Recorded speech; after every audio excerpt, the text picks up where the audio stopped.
नमस्कार दर्शकों, आज हम आपके साथ कुंडली के एक बहुत ही महत्वपूर्ण भाव पर चर्चा करेंगे। प्रिय दर्शकों, जब भी कुंडली की विवेचना की जाती है या फिर कोई अपनी कुंडली को लेकर के प्रश्न करता है तो सबसे अधिक जो जिज्ञासा वाला जो प्रश्न होता है वह उसके भाग्य को लेकर होता है। प्रिय दर्शकों, प्रस्तुत कुंडली आपके कालपुरुष की कुंडली है जो आपके संदर्भ को लेकर के है। आप चर्चा के दौरान अपनी कुंडली को रख करके उस पर अध्ययन करें। यह कुंडली जिसमें एक लिखा हुआ है, यह आपका लग्न है जो आप हैं और आपका व्यक्तित्व है। यहां से आगे बढ़े तो जहां 9 लिखा हुआ है यह जो है आपका भाग्य भाव है। प्रिय दर्शकों, जब भी आप अपने भाग्य की विवेचना करेंगे तो यहां से धर्म की भी विवेचना कर सकते हैं। आप ये समझिए कि जो व्यक्ति जितना ज्यादा भाग्यशाली होता है वह उतना धार्मिक भी होता है। कुंडली में किसी भी भाव की पूर्णता उससे सप्तम भाव, उसके सामने का भाव जो 7वां भाव होता है उसको पूर्ण करता है। चाहे वह कुंडली में कोई भी भाव हो, पहला हो, दूसरा हो, 8वां हो। यहां हम 9वें भाव की चर्चा कर रहे हैं, भाग्य भाव की चर्चा कर रहे हैं। तो इससे 7वां जो है आपका भाव है वो पराक्रम का भाव है जहां 3 लिखा हुआ है। तो आपके भाग्य को जो पूर्ण करता है वो ये भाव करता है आपके पराक्रम, आपका पराक्रम। दर्शकों, आपका भाग्य तभी निर्धारित हो जाता है जब आपकी मां का गर्भ मिलता है। वैसे तो हम मनुष्य की योनि में हैं, मनुष्य हैं तो निश्चित रूप से हम बहुत भाग्यशाली हैं। परंतु इस भाग्य भाव की चर्चा के दौरान हम आज जो चर्चा करेंगे वह यह करेंगे किसी व्यक्ति का भाग्य उनसे 2-3 कदम आगे कैसे रहता है। बहुत से लोगों को आपने भी देखा होगा कि बहुत कम श्रम के बाद भी उनको बहुत कुछ मिलता है। तो ऐसे नहीं मिलता। उन्होंने कभी ना कभी बोया होगा, उन्होंने कभी ना कभी पराक्रम किया होगा, उसी का वो भोग भोग रहे हैं। आप जो कर्म करेंगे, चाहे वो शुभ कर्म हो चाहे पाप कर्म हो, उसको तो भोगना पड़ेगा। प्रिय दर्शकों, तो यहां अब देखिए कि पराक्रम आपका प्रारब्ध बना और प्रारब्ध आपका भाग्य बना। तो पराक्रम और प्रारब्ध के साथ भाग्य के बीच में एक चक्र है। जो भी आपका भाग्य निर्धारित है पूर्व जन्मों के कर्म से, केवल उसी पर आश्रित न रहें। अब जो है आपका भाग्य आपके पराक्रम से घटेगा और बढ़ेगा, आपके धर्म से घटेगा और बढ़ेगा, या आपके साथ जो आपके लोग हैं, आपके माता हैं, पिता हैं, आपके पुत्र हैं, आपकी पत्नी हैं, आपके बंधु बांधव हैं, आपके सेवक हैं, उनके पराक्रम से भी आपका भाग्य निर्धारित होगा। तो विषय के गहराई में हम धीरे धीरे जाएंगे। आगे आने वाले वीडियो पर क्रमवार हम चर्चा करेंगे। आज हम मुख्यतः जो ध्यान लगाएंगे वो इस पर लगाएंगे कि किन कारणों से, किन योगों से हमारा भाग्य हमसे 2 कदम आगे चलता है। आपका जो भाव है 9वां, उसको अध्ययन करने के दौरान 3 बिंदुओं पर हम विशेष ध्यान रखेंगे। पहला, भाव। यह भाव की स्थिति क्या है, भाव में कौन से ग्रह हैं, वो कितना मजबूत है, शुभ ग्रह है कि पाप ग्रह है। अगर ग्रहों को हम विवेचना करेंगे तो उसमें सूक्ष्म रूप से तो बहुत सी विवेचना हो सकती है उनके बलि होने को लेकर के, लेकिन आप इतना जरूर आज विवेचना करिएगा कि वो अंश बल में मजबूत हो।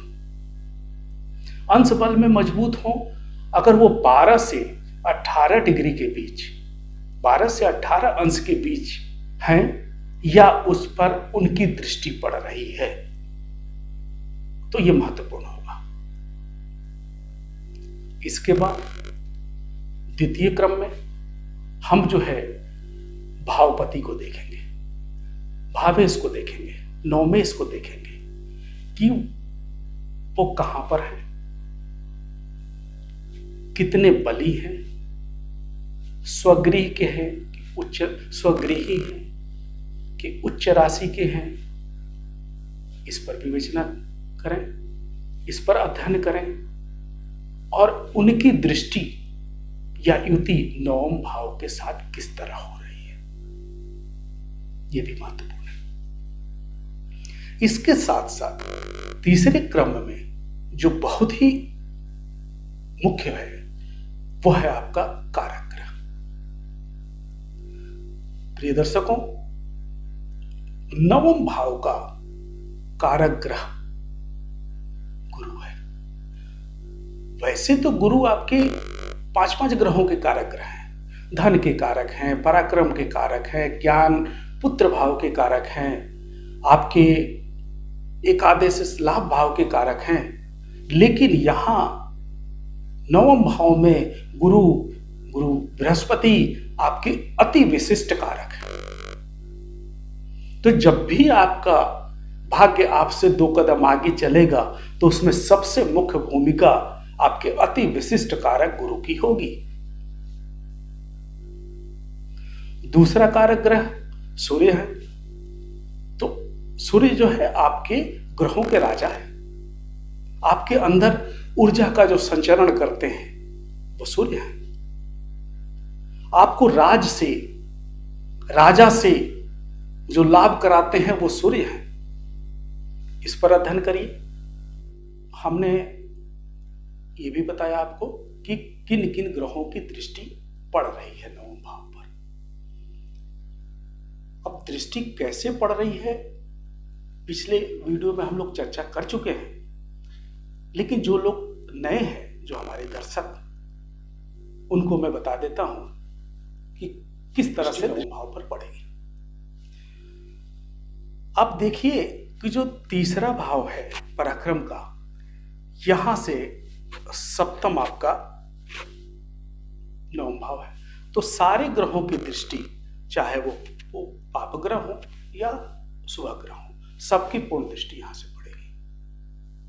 अब इसके अलावा गुरु की दृष्टि आपकी लग्न से पड़ेगी, पराक्रम से पड़ेगी और ज्ञान और पुत्र भाव से, पंचम भाव से पड़ेगी।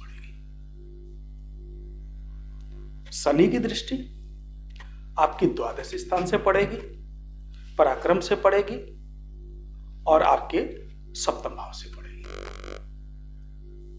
मंगल की दृष्टि आपकी द्वितीय भाव से पड़ेगी, पराक्रम भाव से पड़ेगी और षष्ठम से पड़ेगी।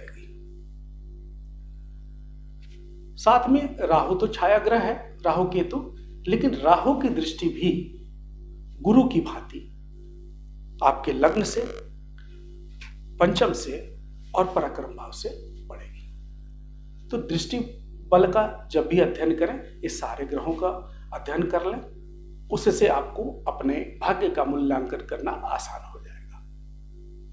हमारे मनुष्यों द्वारा बताए गए कुछ विशेष योगों की हम यहाँ चर्चा करेंगे, जो आपके भाग्य को मजबूती प्रदान करता है और आपके भाग्य को आपसे कई कदम आगे लेकर चलता है। इसमें आप देखिए कि नवम भाव का स्वामी अपने स्वराशि में या उच्च राशि में वर्गोत्तमी होकर के केंद्र में बैठे या नवम में बैठे तो यह प्रबल राजयोग कारक होता है।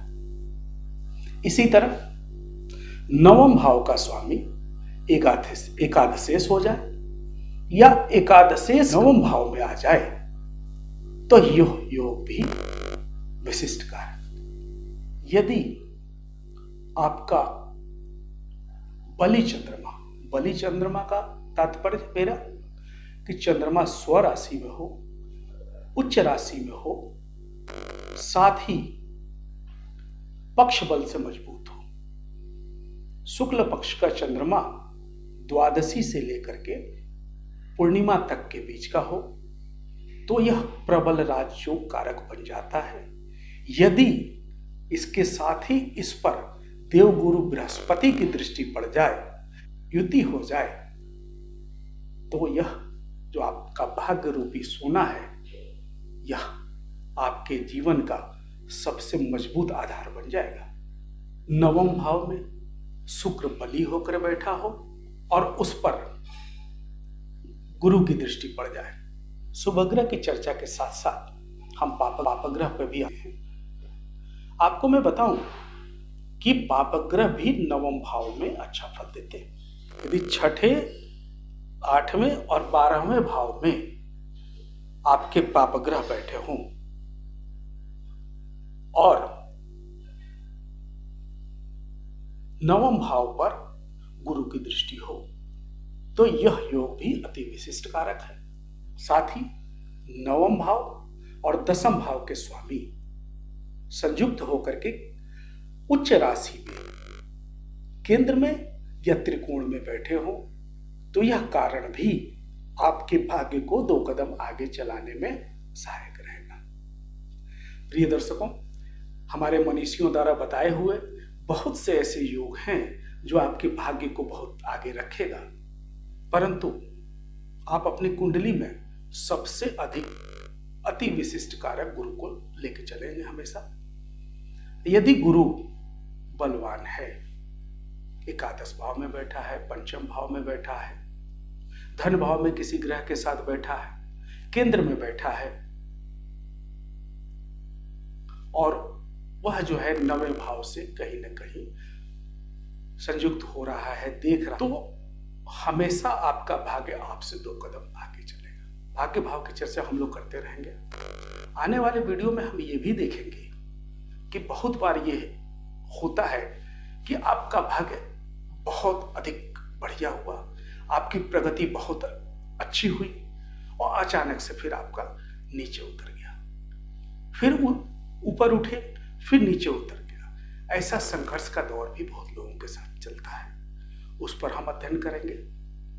साथ ही जो आपका मां के गर्भ में जब आप आए तो भाग्य का जो निर्धारण हो गया, लेकिन आपके पराक्रम के आधार पर या आपके लिए जो लोगों ने जिन्होंने भी पराक्रम किया उसके आधार पर आपके भाग्य में किस तरह से वृद्धि हो सकती है या होती रहेगी, उस पर हम लोग चर्चा करेंगे।